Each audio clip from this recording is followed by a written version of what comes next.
એ હાલો, કેમ છો dear students? ગાલાનું paper શરૂ કરીએ એ પહેલા 5 દિવસની અંદર કે 7 દિવસમાં માસ્ટર સોલ્યુશન્સ તમને નજીકની બુક સ્ટોરમાં મળી જશે, જેની અંદર ગાલાના પેપરનું સોલ્યુશન્સ હશે. બીજી વસ્તુ, આપણી ચેનલના જો 3 લાખ સબસ્ક્રાઈબર થઈ ગયા તો હું તમારા માટે લાવું છું નોન સ્ટોપ 12 કલાકનો આખા દિવસનો ગણિતનો લેક્ચર કે જેમાં એક દિવસમાં આખું ગણિત પૂરું કરીશ. નંબર 2, તમારા માટે ગણિત, વિજ્ઞાન, સમાજ, ઇંગ્લિશ, હિન્દી, ગુજરાતીના 1 શોર્ટ લેક્ચર આવશે.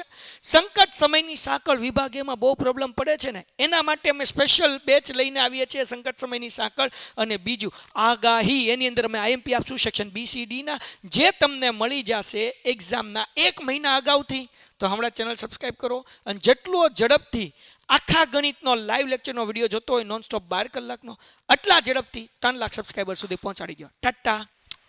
આપણે વિભાગ એનો એક આખો સેશન આપણે લીધો કે ભાઈ તમને બોર્ડની પરીક્ષાની અંદર જે પ્રશ્નપત્ર જે પૂછાવાનું હોય એવા પ્રશ્નપત્રની આપણે અત્યારથી પ્રેક્ટિસ કરીએ છીએ. એનો વિભાગ એની મેં તમને જે આખી માહિતી છે આપણે એને કઈ રીતે સોલ્યુશન લીધું એ આખો વિડીયો મેં તમને આપણે બનાવ્યો છે. એના પછી આજે આપણે એ જ પ્રશ્નપત્રનો વિભાગ બીની ચર્ચા કરીએ. વિભાગ બીની અંદર કેટલા મુદ્દા લખવાના? 2 માર્કનો પ્રશ્ન હોય તો 2 માર્કના પ્રશ્નની અંદર સાહેબ મુદ્દા કેટલા લખાય? દરેક વિદ્યાર્થી મિત્રોનો આ એક પ્રશ્ન વારે વારે દરેક પરીક્ષામાં હોતો હોય છે. વિદ્યાર્થી મિત્રો શું કરે છે જનરલી કે બે માર્કનો પ્રશ્ન પૂછાય ને તો 2 માર્કની અંદર એ ઘણી વખત વિદ્યાર્થી મિત્રો આખું પેજ ભરીને લખે. બરાબર છે? આખું પેજ ભરીને લખે. કેટલા પ્રશ્નો? આખું પેજ ભરી નાખે. એમાં તમને 2 માર્કનો પ્રશ્ન પૂછાય છે. 2 માર્ક્સનો પ્રશ્ન પરીક્ષામાં પૂછાય તો 2 માર્ક્સના પ્રશ્નની અંદર તમારે 4 થી 6 મુદ્દા, ખાલી 4 થી 6 મુદ્દા અને કામના મુદ્દા એવા જ લખવાના છે. બરાબર? એમાં તમારો જવાબ સમાઈ જાય. 4 થી 6 મુદ્દામાં તમારો જવાબ સમાઈ જાય. 2 માર્કનો પ્રશ્ન હોય. હવે ઘણા વિદ્યાર્થી મિત્રો 2 માર્કના પ્રશ્નમાં આખું લાંબુ લખાણ લખે. લાંબુ લખાણ લખે ને આનાથી થાય હું એ તમને કહું. આનાથી એ થાય કે પરીક્ષામાં પ્રશ્નપત્ર પૂરું નથી થતું. જ્યારે તમારે મોટા પ્રશ્ન લખવાના આવે વિભાગ C અને વિભાગ D ના, બરાબર, તો એની અંદર તમને ટાઈમ નથી રહેતો. અને વિદ્યાર્થીઓ અમારી આગળ આવીને એક જ ફરિયાદ કરતા હોય, સાહેબ પેપરમાં આવડતું હતું તો ખરું પણ ટાઈમ ઘટ્યો. ટાઈમ શું કરવા ઘટ્યો કે વિદ્યાર્થીઓને વિભાગ B ની અંદર કેટલા જવાબ મોટા લખવા એ નથી ખબર. તો આ પ્રશ્નપત્ર સોલ્યુશન મેળવવાથી આપણને એટલી ખબર પડી જાય કે સાહેબ 2 માર્કનો પ્રશ્ન પૂછાય તેમાં લખવું કેટલું. આ જો ખબર પડી જાય તો વાંધો આવે નહીં. આ જો વસ્તુની ખબર પડી જાય તો આપણને વાંધો આવે નહીં. તો આની ચર્ચા આપણે કરી નાખીએ. ચાલો. 72% વિદ્યાર્થી એવા છે કે જે અમારા વિડીયોઝ તો જોવે છે પણ ચેનલ સબસ્ક્રાઈબ નથી કરતા. બાપ, ચેનલ સબસ્ક્રાઈબ કરો. આપણે 1 મિલિયનના ટાર્ગેટ સુધી પહોંચવાનું છે. અને જેમ સબસ્ક્રાઈબર વધ્યા એમ અમારો કોન્ફિડન્સ વધ્યો, જેમ કોન્ફિડન્સ વધ્યો એમ તમારા માટે વિડીયોઝ વધી જશે. અને તમે તમારા રિઝલ્ટમાં 15 થી 20% વધારો કરવા માંગતા હોય તો પેન્ટેડ એપ્લિકેશન ડાઉનલોડ કરો, જેમાં અમે રોજ લાઈવ લેક્ચર લઈએ છીએ અને તમારું રિઝલ્ટ ઇમ્પ્રૂવ થાય એના માટે ગુજરાતની બેસ્ટ ટીમ કામ કરે છે. હમણાં જ પેન્ટેડ એપ્લિકેશન ડાઉનલોડ કરો. તો હવે અહીંયા ધ્યાન આપો. જુઓ, પહેલો જ પ્રશ્ન તમારી સ્ક્રીન ઉપર આવે છે. 2 માર્કનો પ્રશ્ન છે. એની અંદર તમને વિભાગ B ની અંદર 13 પ્રશ્ન પૂછશે. 13 પ્રશ્નો હશે અને 13 પ્રશ્નોની અંદર તમારે 9 પ્રશ્ન ફરજિયાત લખવાના છે. કેટલા? 13 માંથી 9. 13 પ્રશ્નમાંથી 9 પ્રશ્ન ફરજિયાત લખવાના છે. એટલે કે આ વિભાગ B છે એ 18 માર્કનો થાય. વિભાગ B છે એ કેટલા માર્કનો થાય? 18 માર્કનો. પ્રશ્ન 13 હશે પણ એમાંથી 9 ફરજિયાત લખવાના. ઘણા વિદ્યાર્થી એમ કે અમને 13 આવડે, 13 શીખ્યા હોય તો માર્ક તમને 9 પ્રશ્નો ના જ મળશે. આવી ભૂલો કરતા નહીં. જે વધારે આવડે છે, જે બહુ આવડે છે એ જ પ્રશ્નના જવાબ લખવાના છે. હલો સાહેબ, તમે આ વસ્તુ કહી દીધી કે વિભાગ B ની અંદર કઈ રીતનું હોય છે, માળખું કઈ રીતનું હોય. હવે આપણે પ્રશ્નની ચર્ચા કરીએ. ભારતનો સાંસ્કૃતિક વારસો વિવિધતાપૂર્ણ, ભાતીગળ, સમૃદ્ધ બન્યો છે. આ વિધાનને તમે સમજાવો. આ વિધાન સમજાવવાનું કીધું તો અહીંયા જો સમજાવો કેટલા મુદ્દા છે? 1, 2, 3 ને 4. મેં કીધું તમને 4 થી 6 મુદ્દા લખો એટલે 2 માર્કનો પ્રશ્ન પૂરો. પહેલો જ મુદ્દો એમ લખ્યો છે કે ભારતનો સાંસ્કૃતિક વારસો છે ને સમૃદ્ધ વારસો છે, ભવ્ય વારસો છે, દિવ્ય વારસો છે, બરાબર છે, વૈવિધ્યપૂર્ણ વિવિધતા ધરાવે છે. આથી જ આપણો દેશ છે ને એ વિવિધતામાં એકતા ધરાવતો દેશ ગણવામાં આવે. આર્યથી માંડી અંગ્રેજો આવ્યા, ફ્રેન્ચ આવ્યા, ડચ, ડેનિશ, જેટલી પ્રજા આવી વિદેશી પ્રજાઓ એ આપણા વારસાનું જોઈને આવેલી. એ બધી આપણી પ્રજાઓ આપણી પ્રસિદ્ધિને જોઈને અહીંયા આવેલી. આ લખવાનું. સાંસ્કૃતિક વારસામાં કોનો સમાવેશ થાય? તો ભાઈ ખબર હોવી જોઈએ કે ભાઈ માણસે પોતાની બુદ્ધિશક્તિ, આવડત, કલા, કૌશલ્ય, સમજ દ્વારા જે બધું નિર્માણ કર્યું એ સાંસ્કૃતિક વારસો, બરાબર. તો એમાં કોનો સમાવેશ થાય? તો કે ભાઈ મંદિરનો સમાવેશ થાય છે. શિલાલેખો છે, પથ્થર ઉપર જે લેખ લખવામાં આવે લાંબો સમય સુધી ટકે તો એને શિલાલેખ કહેવાય. ત્યારબાદ સ્તૂપ છે, વિહાર છે, ચૈત્ય છે, બરાબર છે, રાજમહેલ, દરવાજાઓ, આ બધાનો સમાવેશ. સ્મારકો છે, ઐતિહાસિક જે ઇતિહાસના સ્થળ સાથે જોડાયેલા જે સ્મારકો છે એ બધાનો સમાવેશ થાય. ભાષા, લિપિ, સાહિત્ય, યુદ્ધશાસ્ત્ર, પ્રાણીશાસ્ત્ર, વાસ્તુશાસ્ત્ર વગેરે જેવા જુદા જુદા શાસ્ત્રોનું સર્જન આપણા વારસાનું સમૃદ્ધ અને ભાતીગળ બનાવે. તો અહીંયા પ્રશ્ન પૂરો થઈ ગયો. 4 પોઈન્ટ લખ્યા, પ્રશ્ન પૂરો. પછી વિદ્યાર્થી મિત્રો લાંબુ લખશો તમે તો વાંધો શું પડશે, તમારા આગળના વિભાગની અંદર તમને જે પ્રશ્ન આવડતા છે એમાં ટાઈમ ઘટશે. તો જેટલો પ્રશ્ન પૂછ્યો છે, જેટલા માર્ક્સ આપ્યા છે એને અનુરૂપ તમારે સમજવાનું. તમને પરીક્ષા, ટેસ્ટ, તમારી કોચિંગ ક્લાસમાં ભણતા હશો તો ત્યાં તમારા પેપર લે છે. શું કરવા લે છે? આ પેપરમાંથી તમારે એક્સપિરિયન્સ લેવાના છે. આ પેપરમાં ખાલી માર્ક્સ લેવા હાટું આપણે પેપર નથી દેતા ભાઈ. તમારી સ્કૂલમાં, તમારા ટ્યુશનમાં તમને જે પેપર લે છે, પ્રેક્ટિસ પેપર કરાવે છે, તમે ટેસ્ટ દે છે, શું કરવા લે? તમે વિદ્યાર્થીઓ એમાંથી શીખે. શું શીખવાનું છે? ટાઈમ મેનેજમેન્ટ શીખવાનું. કે ભાઈ કયો વિભાગમાં કેટલો સમય આપવો, ક્યાં વાંધો પડે છે, કયો વિભાગ આપણને નથી આવડતો, કેમાં તકલીફ પડે છે, બધી ખબર પડે. આ એક્સપિરિયન્સ લેવાનો છે. બીજું, તમે ટેસ્ટ આપશો તો તમારું કોન્ફિડન્સ લેવલ વધશે. તમને તમારી નબળાઈનું ભાન થશે.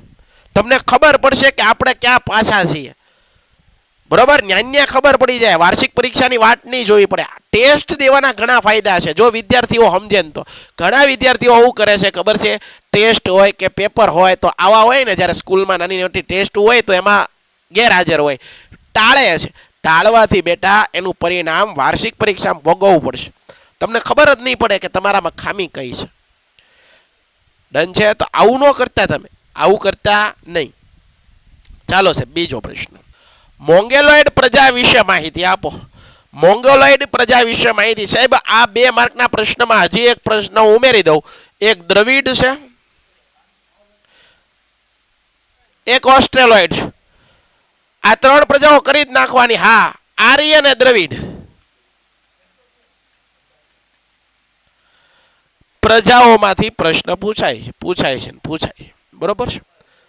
મોંગોલોઇડ પ્રજા ઉત્તર પશ્ચિમ ચીનમાંથી ક્યાંથી આવી? પહેલા મુદ્દામાં લખો કે આ પ્રજા ક્યાંથી આવી, તો ઉત્તર પશ્ચિમ ચીનમાંથી અથવા તો તિબેટ થઈને ભારતમાં આવી. હાલો સાહેબ, અત્યારે એ પ્રજા ક્યાં જોવા મળે? ભારતમાં એ પ્રજા જેવા લોકો ક્યાં જોવા મળે? તો કે ભાઈ અસમ છે, સિક્કિમ, ભૂતાન, પૂર્વ બંગાળ, અરુણાચલ પ્રદેશ, આવા જે પ્રદેશો છે એની અંદર આ જે મોંગોલોઇડ પ્રજા છે જોવા મળે. એનો વર્ણ કેવો? જો પહેલા પોઈન્ટમાં આપણે શું લખ્યું? ક્યાંથી આવી? આ પ્રજા ક્યાંથી આવી? સાહેબ સમજાઈ ગયું. હાલમાં ક્યાં જોવા મળે છે? હાલમાં. અને એનો વર્ણ, શારીરિક વર્ણ. સાહેબ આવા મુદ્દા ખાલી રાખો ને, ટૂંકા મુદ્દા રાખો ને તોય તે આખો પ્રશ્ન થઈ જાય. એનું શારીરિક વર્ણ શું છે? તો કે ભાઈ પીળો વર્ણ છે, ચપટો ચહેરો છે, ઉપસેલા ગાલ છે, આમ હોજી ગયેલા હોય એવા ગોલ મટોલિયા, ઉપસેલા ગાલ, બદામ આકારની આંખો, ચપટું નાક વગેરે એની વિશેષતા. પીળા વર્ણના કારણે આ પ્રજાનું નામ એક પાડવામાં આવ્યું છે, કિરાત. અહીંથી 1 માર્કનો પ્રશ્ન પૂછાય. અહીંથી 1 માર્કનો પ્રશ્ન પણ પૂછાય. નીચેનામાંથી કઈ પ્રજાને કિરાત નામે ઓળખાય? નીચેનામાંથી કઈ પ્રજાને કિરાત નામે ઓળખાય? દ્રવિડ, આપણે જુઓ અહીંયા ધ્યાન આપજો. નેગ્રીટો એટલે હબસી પ્રજા, ઓસ્ટ્રેલોઇડ એટલે નિષાદ પ્રજા, મોંગોલોઇડ એટલે કિરાત પ્રજા અને આર્ય એટલે નોર્ડિક. આ અલગ અલગ નામ પણ પરીક્ષામાં પૂછાતા હોય. અલગ અલગ નામ પણ પરીક્ષા, મેં તમને બધી પ્રજાના નામ કહી દીધા. સાહેબ આ વાત 2 માર્કનો પ્રશ્ન થઈ ગયો. ક્યાંથી આવી, હાલમાં ક્યાં જોવા મળે, એનો વર્ણ કેવો છે અને એનું બીજું નામ કયું છે, આવડી ગયું. 2 માર્ક આવી જાય તરત. મને ઓળખો અને લખો, ઓળખવાના છે.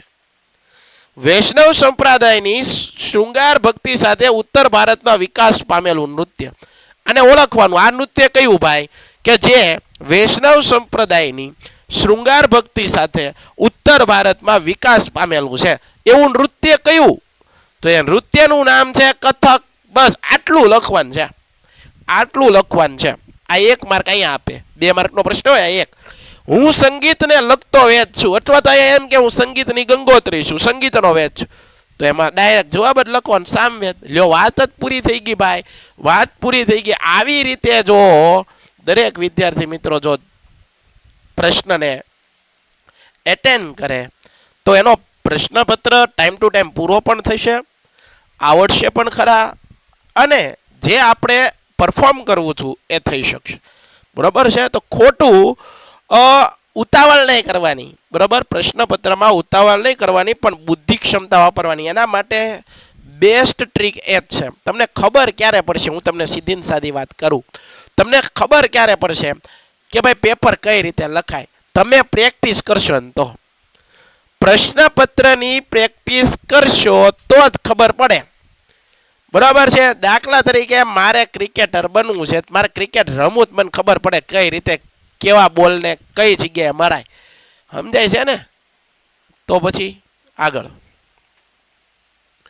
પર્યટન ઉદ્યોગના વિકાસથી સ્થાનિક રોજગારી સાથે આર્થિક સમૃદ્ધિ આવે. શું કરવા આવે ભાઈ? પર્યટન ઉદ્યોગ વધે તો કઈ કઈ રીતે આર્થિક સમૃદ્ધિ થાય તે લખવાનું છે. પ્રવાસનના લીધે સ્થળોની હોટલો બુકિંગ થાય, હોટલ બુકિંગ થાય એટલે હોટલના માલિકોને પૈસા મળે, સમૃદ્ધિ આવી. હા આવી. રેસ્ટોરન્ટના માલિકોને ફાયદો થાય, બરાબર. કાંઈ બહારથી લોકો આવે છે તો એને જમવા માટેની સુવિધા પૂરી પાડે તો એને પૈસા મળે. તો ખાદ્ય પદાર્થોના વિક્રેતાઓ એટલે કે નાની મોટી કરિયાણાની દુકાનો છે, વેપારીઓ છે, એને ફાયદો થાય. ત્યાંના સ્થાનિક લોકો જે હોય, જે જગ્યાએ દાખલા તરીકે તાજમહેલ છે તો તાજમહેલની આજુબાજુ જે સ્થાનિક લોકો વસતા હોય તો એ લોકોને પણ ફાયદો થાય, આવક થાય, સમૃદ્ધિ આવી. હા. પ્રવાસન પ્રવૃત્તિને લીધે ફેરિયાઓ છે, ગાઈડ છે, એને રોજગારી મળે. ટૂલ્સ ટ્રાવેલર્સ છે એના એજન્ટોને કમાણી થાય. બીજી તો વાત એ છે કે રાજ્ય સરકારને ટેક્સ આવે, વિદેશી મૂડી આવે, પૈસા આવે, બરાબર. પર્યટન ઉદ્યોગ સંસ્કૃતિની પરંપરા દુનિયા સમક્ષ પ્રગટ કરવાની તક પૂરી પાડે. સાંસ્કૃતિક વારસાના સ્થળોની આસપાસ રેલવે, પાકા રસ્તા, સંદેશા વ્યવહાર, વીજળી, પાણી જેવી સગવડોનો વિકાસ. પર્યટન ઉદ્યોગને ફોટોગ્રાફી, ઘોડેસવારી, નૌકા વિહાર જેવી પ્રવૃત્તિ થાય. કઈ કઈ રીતે ફાયદો થાય પર્યટન ઉદ્યોગ એ લખવાનું છે, બરાબર. પ્રશ્ન પૂછાય એવો છે, સારો પ્રશ્ન છે, તમારી રીતે પણ તમે લખી શકો. પણ મેં કીધું એમ 4 થી 6 મુદ્દા 4 થી 6 લખવાનું. વધારે લખશો તો કાંઈ વાંધો નથી, પણ તમને પછી તમારે ઝડપ રાખવી પડશે પેપર લખવાની, કારણ કે વાંધો પડે પછી પેપર પૂરું ન થાય. પાણીની અછત માટે કયા કારણો જવાબદાર? તો જો પાણીની અછત માટે વધતી જતી વસ્તી માટે અનાજની વધતી માંગ એક કારણ છે. રોકડિયા પાકો ઉગાડવા, બધા લોકો રોકડિયા પાકો ઉગાડે અને ધાન્ય પાકો ઉગાડતા નથી. વધતું જતું શહેરીકરણ વધતું જાય છે, લોકો ગામડામાં રહેવાનું પસંદ નથી કરતા. લોકોના બદલામાં જતા જીવન ધોરણ પરિણામ સ્વરૂપ પાણીની અછત નિરંતર વધતી જાય છે. પારિભાષિક શબ્દ, જો અર્થ સમજાવો એવું પૂછે, પારિભાષિક શબ્દો સમજાવો એવું પૂછે, વ્યાખ્યા આપો એવું પૂછે, તો આપણે જે પ્રશ્ન પૂછ્યો એવું લખવાનું. ભૂતાપીય ઉર્જા, ભૂતાપીય, ભૂ એટલે જમીન, ભૂ સંચલનીય પ્રક્રિયા, જમીનની અંદર જે પ્રક્રિયાઓ થાય એ પ્રક્રિયાઓને ભૂ સંચલનીય પ્રક્રિયા કહેવાય. ભૂગર્ભમાં, જમીનના પેટાળમાં, પૃથ્વીના પેટાળમાં જે કાંઈ પણ ક્રિયા થાય, આપણા હાથથી નથી થતી, આપણી મરજીથી નથી થતી, એક કુદરતી ઘટના છે. તો પ્રાકૃતિક કુદરતી રીતે જે જમીનની અંદર જે પ્રક્રિયા થાય, ભૂગર્ભીય ભૂસંચલનીય પ્રક્રિયાને કારણે ભૂગર્ભમાંથી વધારાની વરાળ, જમીનની અંદર પૃથ્વીના પેટાળમાં ગરમી છે તો આ વરાળ સપાટી પર આવે છે. આ વરાળને નિયંત્રણ લઈ અને મેળવવામાં આવતી ઉર્જા, ટૂંકમાં ભૂગર્ભમાંથી જે આવતી વરાળ અને એનો ઉપયોગ કરીને જે ઉર્જા મેળવવામાં આવે ને ભૂતાપીય ઉર્જા કહેવાય છે. વાહ વાહ સાહેબ, સમજાઈ ગયું. ખનિજ એટલે શું? આ બીજી વ્યાખ્યા પૂછી, બરાબર. ખનિજ, પૃથ્વીના પેટાળમાં અનંત કાળથી, હું કીધું, પૃથ્વીના પેટાળમાં અનંત કાળથી ચાલતી અજૈવિક પ્રક્રિયાનું પરિણામ છે. પૃથ્વીના ખડકોમાં અજૈવિક પ્રક્રિયાના કારણે રચાયેલા ચોક્કસ રાસાયણિક અને સમગુણિક બંધારણ તથા વિશિષ્ટ અણુરચના ધરાવતા ઘન પ્રવાહી વાયુ સ્વરૂપના પદાર્થને ખનિજ કહેવાય. શું કહેવાય છે? ખનિજ કહેવાય છે. ડન છે, ડન છે, ડન છે. તો આ રીતે પ્રશ્ન પૂછાય, જવાબ તમારે લખવાનો છે. ચાલો આગળ. તાંબાની ઉપયોગિતા. સાહેબ તાંબાનો ઉપયોગ શું? તેના ઉપયોગ લખવાના છે. તાંબાનો ઉપયોગ વિવિધ પ્રકારની મિશ્ર ધાતુઓ બનાવવામાં થાય છે. જસત ભેળવવા, પિત્તળ કલાઈ ભેળવવા કાંસુ બને છે અને સોનું ચાંદી વગેરેમાં પણ તે ભેળવવામાં આવે. તાંબાનો ઉપયોગ વાસણો બનાવવા, સુશોભનના સાધનો, સિક્કા, છાપકામના બીબા, રંગીન કાચ, જંતુનાશક દવાઓ, સ્ફોટક પદાર્થો, બરોબર છે, બનાવવામાં થાય છે. તાંબુ એક ઉત્તમ વિદ્યુત વાહક છે. વિદ્યુત વાહક હોય ને એનો વધારે ઉપયોગ ઇલેક્ટ્રિક ગેજેટ, જે બધા ઇલેક્ટ્રિક ઉપકરણો આપણે ઉપયોગ કરીએ છીએ, તો એની અંદર તાંબાના તાર હોય તો એનો ઉપયોગ બહુ થાય. કારણ શું છે? વિદ્યુતનું વહન કરે છે, ઉર્જાનું વહન કરે છે. તેથી વીજળીના તાર બનાવવા, વીજ સાધનો, રેડિયો, ટેલિફોન, બરાબર, ટેલિવિઝન, રેફ્રિજરેટર, એર કન્ડિશનર વગેરે સાધનો બનાવવામાં આ તાંબાનો ઉપયોગ થાય છે. એનો ઉપયોગ થાય છે. ક્લિયર છે? પાકું. આગળ. આજે કાપડ ઉદ્યોગ કઈ સમસ્યાનો સામનો કરી રહ્યો છે? આજે કાપડ ઉદ્યોગ કઈ સમસ્યાનો સામનો કરી રહ્યું છે? અહીંયા ધ્યાન આપજો. ઊંચી જાતના રૂની અછત. આજે કાપડ ઉદ્યોગમાં સામનો કઈ કઈ પરિસ્થિતિ? ઊંચી જાત, જે સારી કક્ષાનું જે રૂ છે એની અછત ઊભી થઈ. જર્જરિત થઈ ગયેલી જૂની યંત્ર સામગ્રી. જૂના યંત્ર સામગ્રીનો ઉપયોગ હજી પણ થાય છે. કોઈ નવી ટેકનોલોજીનો ઉપયોગ નથી કરતા ખેડૂતો. અનિયમિત વીજ પુરવઠો. અનિયમિત એટલે વીજળી છે એની સેવાઓ અનિયમિત છે. શ્રમિકોને ઓછી ઉત્પાદકતા મળે છે. કૃત્રિમ રેસાના કાપડની સ્પર્ધા થાય. અત્યારે સિન્થેટિક રેસાઓના કાપડ વધારે આવે છે. વૈશ્વિક બજારમાં તીવ્ર સ્પર્ધા વગેરે પડકારોનો સમસ્યાઓ આજે જોવા મળે છે. ડન છે? આગળ. શણ ઉદ્યોગ પશ્ચિમ બંગાળમાં વધુ વિકસ્યો છે. શું કરવા? તો ભાઈ શણનો પાક ભણાવ્યો તો તારે મેં કીધું તું, શણ એવો પાક છે જેને પાણીની સૌથી વધારે જરૂર પડે. સૌથી વધારે પાણી બગાડતો પાક એટલે શણ. કોઈ નદી કાંઠે, કોઈ તળાવડાના કાંઠે આ પાક થાય. ખાસ કરીને પશ્ચિમ બંગાળમાં એટલા માટે એનો વિકાસ થયો કારણ કે પશ્ચિમ બંગાળમાં વધુ વિકસ્યો છે. કારણ કે શણ ઉત્પાદન ક્ષેત્રની નિકટતા મોટા ભાગના મિલો હુગલી નદીના કારણે. જો નદી કાંઠે છે, કારણ કે નદી ઓરી હોય તો એનો પાણીનો ઉપયોગ કરી શકો. સસ્તો માનવ શ્રમ, તમને મજૂરો મળી રહે. બેંકો અને વીમાની સગવડ, નિકાસ માટે બંદરોની સગવડના કારણે પશ્ચિમ બંગાળની અંદર શણ ઉદ્યોગ છે એનો વિકાસ ઝડપથી આગળ વધી રહ્યો છે. રેલવે માર્ગની ઉપયોગિતાને ટૂંકમાં વર્ણવો. રેલવે માર્ગ જોઈએ.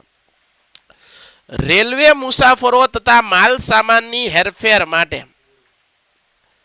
દુષ્કાળના સમયે, હું કીધું? દુષ્કાળના સમયે અનાજ તથા ઘાસચારાની હેરફેર માટે. દુષ્કાળના સમયે અનાજ તથા ઘાસચારાની હેરફેર માટે. સંરક્ષણની દ્રષ્ટિએ સૈનિકો તથા હથિયારોના સ્થળાંતરમાં ઉપયોગી. સમય સુરક્ષા સુવિધા માટે ભારતીય રેલવે સેવા ઉત્તમ ગણાય છે. ભારતીય રેલવે સેવા આવું ગણાય છે? ઉત્તમ ગણાય છે. ભારતમાં આર્થિક વિકાસ થઈ રહ્યો છે એમ કઈ ખ્યાતિ શકાય? જવાબ તમારે લખવાનો. ભારત આર્થિક વિકાસ કરી રહ્યો છે કેમ ખબર? તો કે ભાઈ એક તો રાષ્ટ્રીય આવકમાં વધારો થતો હોય. અહીંયા ધ્યાન આપજો. રાષ્ટ્રીય આવક, મેં આવું ભણાવ્યું હતું છોકરાને, વધારો થતો હોય. માથાદીઠ આવક, માથાદીઠ આવક એમાં પણ વધારો થતો હોય. બરાબર, માથાદીઠ આવક વધારો થતો હોય. બરાબર. પ્રાથમિક સુવિધાઓ, પ્રાથમિક સુવિધાઓ, બરાબર છે. જીવન ધોરણ, લોકોનું જીવન ધોરણ,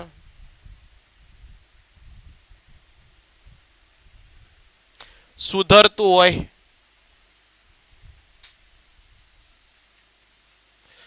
તો આ બધું થતું હોય, જો અહીંયા એમ જ કીધું છે માથાદીઠ આવક વધતી હોય, અથવા આપણી જે પાયાની જરૂરિયાતો છે જેમ કે હવા, પાણી, ખોરાક, વીજળી, રહેઠાણ, બરોબર, આરોગ્ય, બરોબર, શિક્ષણ, આ બધી સેવાઓ વધ્યો, પરિવહન સેવાઓનો વધારો થયો, જીવન ધોરણ આપણું બદલાણું, સરખામણીમાં જરૂરિયાતો હારી થઈ, ભારત આર્થિક વિકાસ કરી રહ્યો છે એવું કહી શકાય.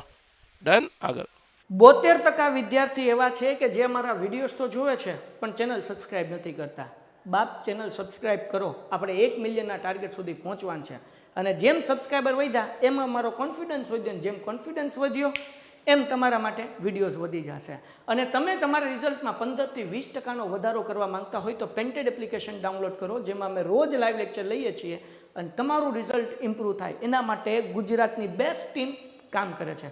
હમણાં જ પેન્ટેડ એપ્લિકેશન ડાઉનલોડ કરો. પર્યાવરણની સુરક્ષા માટે કયા પગલાં લેવાનું નક્કી કરવામાં? પર્યાવરણ છે એની સુરક્ષા માટે કેવા પગલાં લેવાનું નક્કી કરે? ભારતમાં પર્યાવરણની સુરક્ષા માટે નીચે દર્શાવેલા પગલાં ભરવામાં આવ્યા છે. દેશના મુખ્ય શહેરો પ્રદૂષણની માહિતી પ્રસિદ્ધ કરવામાં આવે. પ્રદૂષણ પર નિયંત્રણ રાખવા માટે કેન્દ્ર અને રાજ્ય સરકાર પ્રદૂષણ નિયંત્રણ બોર્ડની રચના કરી છે. પ્રદૂષણ નિવારણ અને પર્યાવરણની જાળવણી માટે વિશ્વભરમાં 5 જૂન છે અને પર્યાવરણ દિવસ તરીકે ઉજવાય. અગત્યના દિવસો યાદ રાખજો. કરવામાં ભારતમાં આ દિવસને પર્યાવરણ દિવસ તરીકે પણ ઉજવવામાં આવે. 1981માં ભારત સરકારે વાયુ પ્રદૂષણ નિયંત્રણ ધારો પરીક્ષામાં પૂછાય એવો પોઈન્ટ છે. આ પોઈન્ટ યાદ રાખજો. ભારત સરકારે વાયુ પ્રદૂષણ નિયંત્રણ ધારો ક્યારે પસાર કર્યો? 1981. અને 5 જૂન વિશ્વ પર્યાવરણ દિવસ ઉજવાય. વાતાવરણમાં ઓઝોન વાયુના સ્તરનું ગાબડું, પરમાણુ કચરાનો નિકાલ, જૈવિક વિવિધતાની જાળવણી માટે થયેલી વૈશ્વિક સમજૂતીનું પાલન કરવામાં આવે. દેશના લોકોમાં પર્યાવરણની જાળવણી માટે લોક જાગૃતિ વધારવાના પ્રયત્નો કરવામાં આવે છે. ભવાઈ કલા વિશે ટૂંકમાં જો અહીંયા યાદ રાખજો, 2 પ્રશ્નો હું કહું છું, ભવાઈ અને નાટ્ય કલા. આ વિશે તમે યાદ રાખી લેજો બધા, પરીક્ષામાં પાકું કરીને જાજો, પરીક્ષામાં પૂછાય. રંગલો અને રંગલી જેવા પાત્રો આ કલામાં હોય છે. પહેલા છે ને મનોરંજનના સાધનો નહોતા. પહેલાના સમયમાં કોઈ યુટ્યુબ નહોતું, ફેસબુક નહોતું, ઇન્સ્ટાગ્રામ નહોતું. આજે તમે રીલ સ્ક્રોલ કરો છો એવું કાંઈ નહોતું.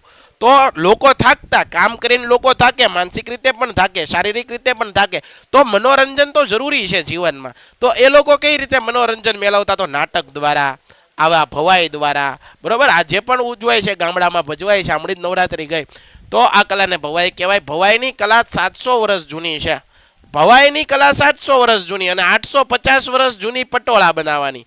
આ પણ યાદ રાખજો, આ પણ કન્ફ્યુઝન છે. વિશિષ્ટ પ્રકારની નાટ્ય કલા. શાસ્ત્રકારોએ ભવાઈને ભાવ પ્રધાન નાટકો કીધા. પ્રશ્ન આમાંથી પણ પૂછાય કે શાસ્ત્રકારોએ ભવાઈને ભાવ પ્રધાન નાટકો કયા છે, વિધાન સમજાવો.